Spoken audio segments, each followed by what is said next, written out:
Well, Ron, back in 1970s, Steve Tambellini was the pitcher and David Bay, the center fielder, has trailed BC's Little League team, went to the Canadian Championship and lost in the final 2-1 to Valleyfield, Quebec. 39 years later, David Bay's son and one of Steve Tambellini's players continue to do the region very proud.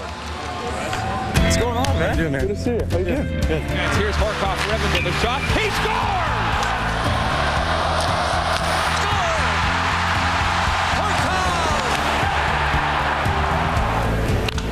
Pitch hit high in the air by Jason Bay, way back towards the wall, but it's gone.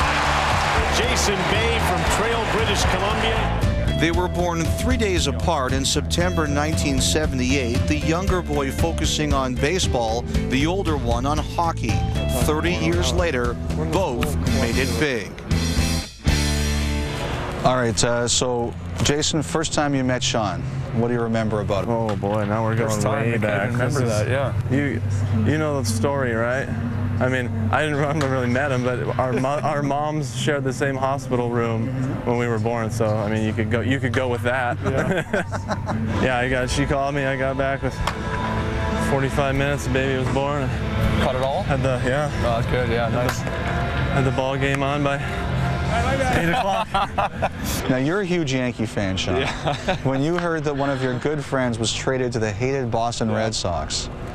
Well, my best friend, too, from Castlegar is a huge Red Sox fan, right? So he actually, that's how I found out right away. He texted me, "Did you hear the news?" And I knew there was rumblings, right? You know, you hear all this. And I said, no. And I knew right away, right when I got the text message. And so I texted him right away, and I said, you know, nowadays that's easier to get a hold of anyone than calling, you know. So I texted him right away. I said, man, I don't know what to say. I said, you know, I love it that you're going, you know, you're going to have a chance at winning the World Series. And I know that's what, you know, he always wanted, and let's be honest, that's what you play the game for, right? But I said, I mean, you know I'm a Yankees fan. This is going to be... Jason, for you, I heard that because of Ray Ferraro, you were a big Whaler fan, and that transferred to the Hurricanes too, right? By default, yeah. So 2006, they're in the Stanley Cup final. Who are you cheering for? I never got many text messages. I never got many text messages. It was a no-lose. It was a no-lose situation, I guess. It was like, yeah, you know, I mean, you know, I like to cheer for the underdog. You know, Carolina hockey. You know, it was good for hockey, but at the same time, you know,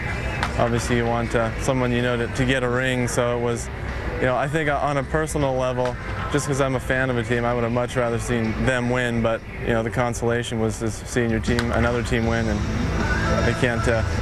Sorry about that, but you know, I won either way. Yeah, I totally understand. Bay is already on Trail's Home of Champions monument, while Horcoff is the pride of Castlegar, 30 kilometers away. Neither was a sure thing. Horcoff was a 99th overall pick, and Bay was a 22nd rounder. What's it like? You guys, you grow up, you're friendly, you're 3 days apart in age. As your kids, you dream that you're going to play in the NHL and you're going to make Major League Baseball, and you're standing here all these years later, and you've reached your dreams with each other.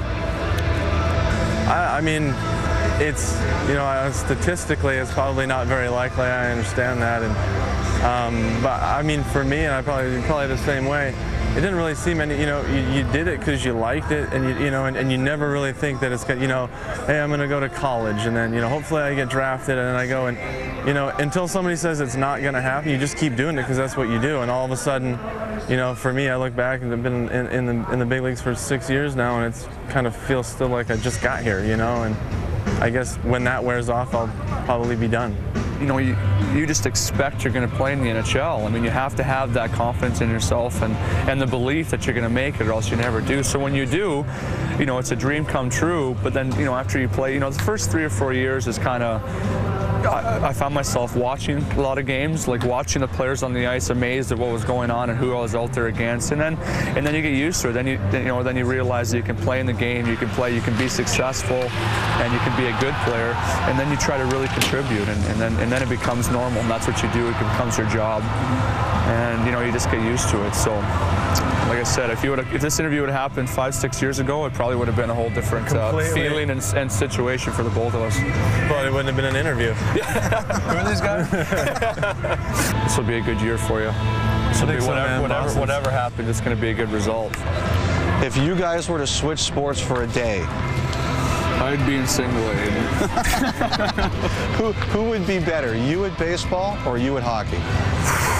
I don't know. You'd probably seen you play hockey. baseball. Yeah. I mean, I grew up playing hockey for a little bit, so I'm going to go ahead and say my skating's probably not as crisp as as it should be, but I could probably stand up at least and get out there, last a shift, and not get pummeled, I hope. Yeah, I'll be the first to admit I'm not good at baseball. I never played it, right? I'm going to use that as my excuse and blame it on my dad, but no, he'd probably be better for sure. Again, Canada losing 6-5 to